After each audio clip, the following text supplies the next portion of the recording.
In today's video, I'm going to go over a case that landed here some time ago. It was originally posted on my Patreon, but I figured it's definitely worth sharing. And well, now it's going to be posted here. When I post videos about recovering data from Microsoft Surface laptops and tablets, you see me remove a chip. These chips on Surface come in three types of brands. Mostly we see Samsung, and then we also see Toshiba and SK Hynix. Toshiba, SK Hynix devices are single chips. They do not separate. But Samsung chips consist of two chips stacked together, and they're soldered to each other. So one of them is a DRAM, and another one represents everything else, so memory and the controller. Now, some time ago, I received only half of this device. And luckily, as you guys will see, it wasn't a major issue. Luckily, it was the part that we needed. I got an email from a guy at the beginning of the month asking about some data recovery services on the Surface. And I replied back with the standard message. We charge $700 for data recovery on these units. You got to decrypt BitLocker, you got to image the whole thing, you got to remove the chip from the Surface without cutting your fingers while you remove that screen. All that stuff is just like $700, man. And I get a reply back, him saying that no, that's too high. Don't forget that the chip is already off the board and in ESD bag. That should have been like a major flag for me, saying, well, if the chip is already off, why don't you have the data? Like, what was the purpose of removing the chip? Why didn't you succeed? Because if it was removed for the purpose of reading it with an adapter like I use, then why didn't you get access to the data? That means the SSD wasn't recognized, and if it's not recognized, my adapter is not going to help. In some cases, I hear people swap them onto these SSD platforms that have M.2 interface.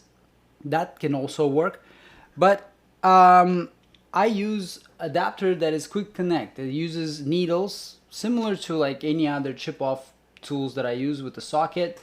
The chip drops in there and we can read. The only problem is that in order to read it, like, this is the standard footprint of this kind of component. That's what we're going to be reading. That's what we're going to be working with. But, you know, and it's also consists of two parts. The client sends the Intel chip, as you can tell. Okay? But the only problem here is that it's not a double stack, you see, but that's not the end of it. It actually is a double stack. The only thing is that previous shop removed the top portion from the bottom portion and left it separated, thinking that it's not needed. It's kind of crazy, but it is what it is. Where is the RAM? Do we need the RAM? Probably not. I've done swaps before, and I'm gonna try to find footage to make a video of it, but I've done swaps using the bottom portion of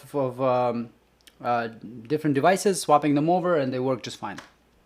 So we can take the bottom portion of something else, but the fact remains the same, that this was agreed to be done for low budget as a non-urgent case, only under premises that the chip is already removed. And this is where I have nobody but myself to blame for taking the bait, because honestly, like, clear message that if the chip was already removed, there is more problem. And I'm not gonna be shocked if we put the chip, the second part, on here and it's still not gonna work, because originally the chip was already dead, you know. So but the funny part is that we go back and forth in the emails. I explained that the chip has arrived, but it's missing RAM. It's a two-piece chip, and we only have the top portion. That genius that took it apart writes an email saying the RAM isn't attached to the NAND. It's on the other part of the motherboard. Yeah, I'm not talking about the RAM that's here, buddy. I'm talking about the RAM that is on the bottom of the chip, of this chip. So because he didn't send it, we're gonna need to improvise.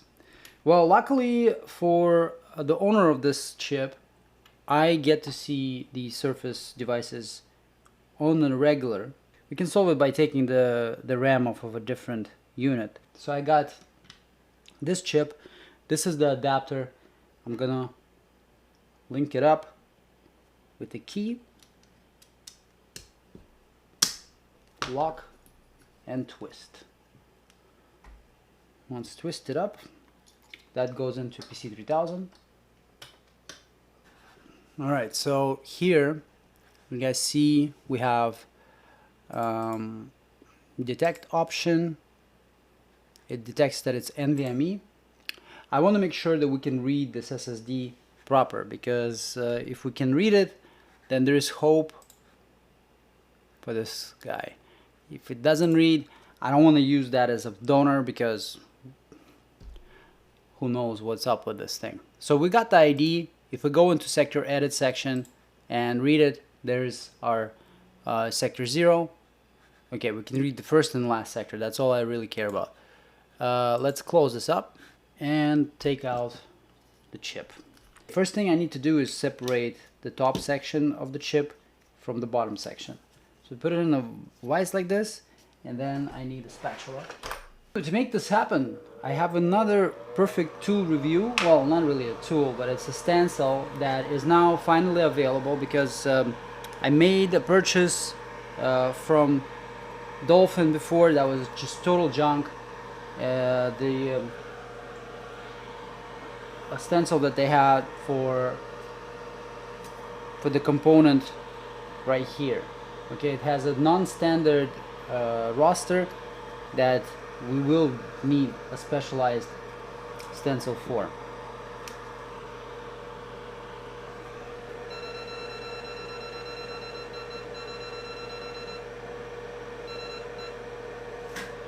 Alright, so fire up the heat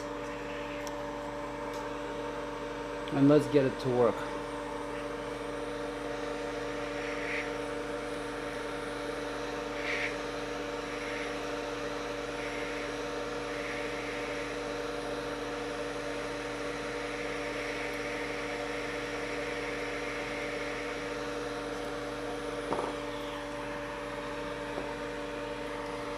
I think that's actually was the swap one that I've done before. And that's what's underneath. That's exactly what we didn't want to have to deal with. Is this thing right here. I'm gonna set this aside.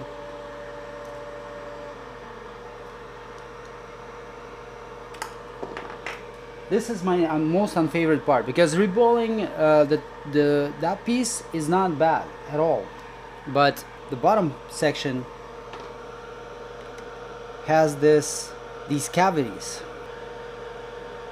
and they're not all on the same level right now. You may say, well, just put some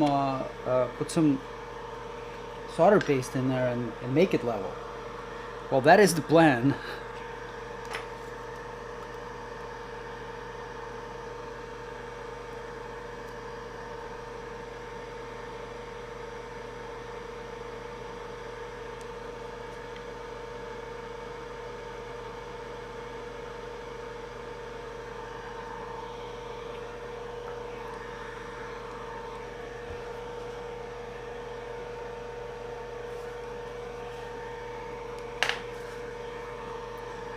All right, let's go.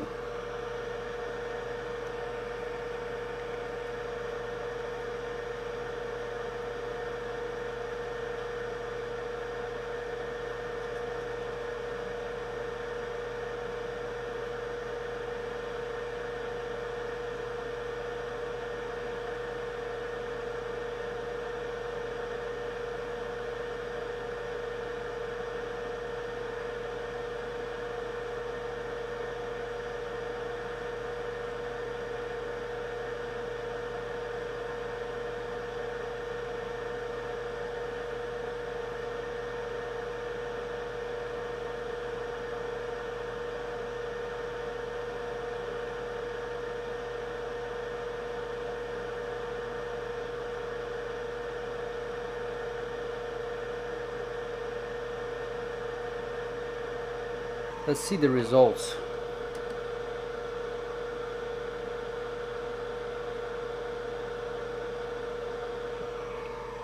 Okay, now I'm gonna wick it all up. Hopefully it takes out all of the old solder with it, and then I'm gonna repack it once again, but this time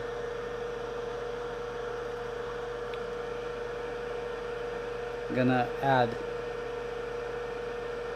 gonna blow it in with the hot air.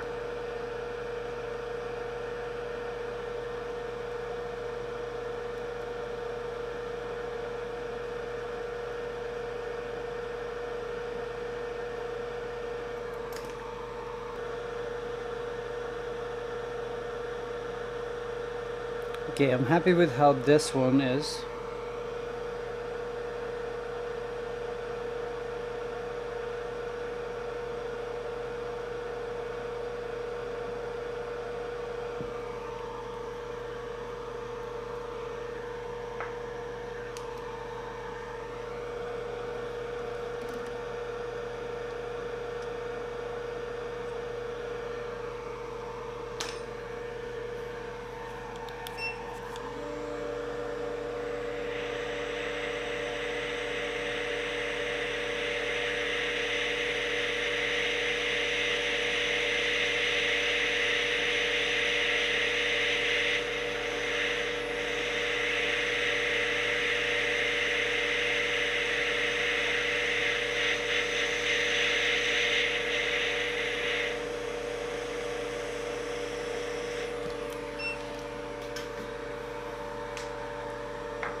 Okay, I think it actually came out not so bad.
Right, let's do this one now.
You know, I have a pretty good feeling that it's gonna be just fine.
Okay, fingers crossed.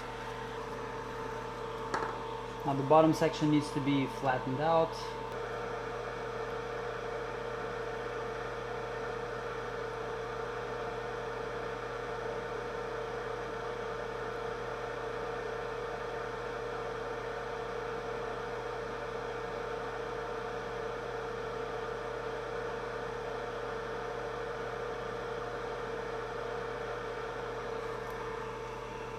Okay, so now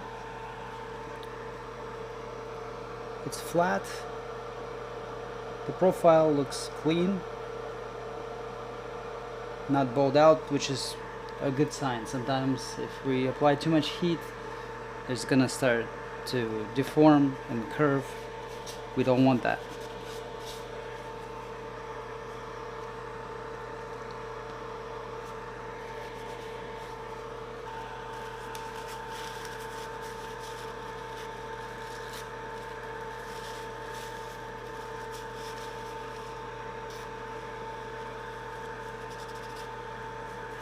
Let's try this out.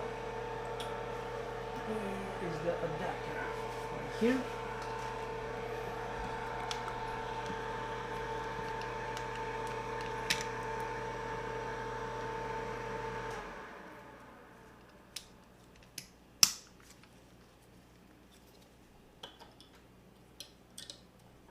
Going to PC3000, connect. So what do you guys think? Is it gonna start? Or is it not gonna start? I feel like it's gonna start. So we got PHY light. That's a good sign right here.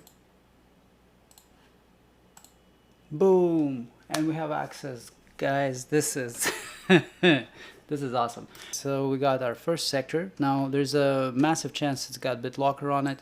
Just gonna create a task, and we're gonna image it directly into a virtual disk using PC3000.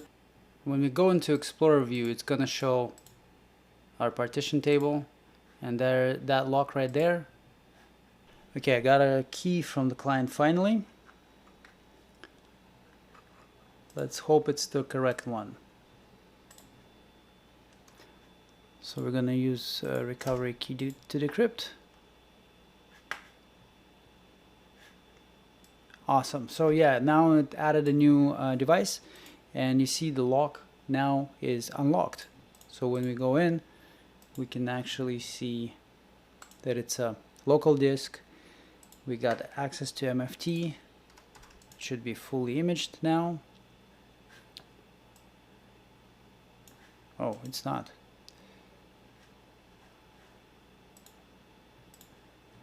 Build map using drive info. Scan selected chain. So now we're just gonna get the MFT. It's a pretty big one, 4.5 gigs for MFT. That's a lot of entries. But yeah, here we go. MFT done, completed. Do we have anything unread or untouched? No, we don't. So pretty much that's all there is to it, guys. I'm very glad that this worked out, and I had a bunch of spares that I could throw on this thing, and everything came around and got imaged properly. All of the data was saved. So if you're in the same situation, please do not attempt to remove these chips from your Surface devices. The best you can do is remove the logic board carefully from the machine and send it over. But before you do that, make sure you can get access to the BitLocker recovery key. It's hidden in your Microsoft account. I'll include the link in the description box on how you can find it. It's very useful, it's very easy, and hopefully this can save your data in the future. Thank you very much for watching. I'll see you guys in the next episode.